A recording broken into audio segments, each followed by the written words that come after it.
tumutulong ka, kapag nagpapatawad ka, kapag nagsasalita ka ng maganda sa iyong kapwa, binibigyan mo sila ng pag-asa, ikaw din nagbibigay ng bagong simula, ng bagong pagkakataon. Ikaw din ay nagiging daluyan ng pag-asa ni Jesus Nazareno. Yan ang ibig sabihin ng binyagan.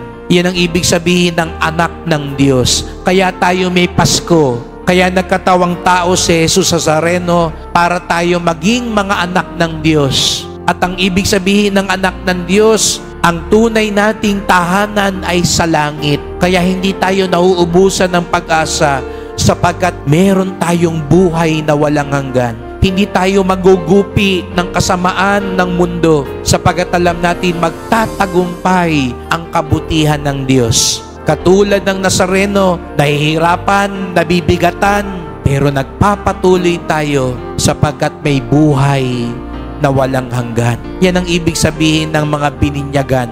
At tayong lahat nabinyagan sapagkat tayong lahat tagapagmana sa buhay na walang hanggan. Opo, laging may simula, laging may pagkakataon, laging may pag-asa ang tunay na anak ng Diyos.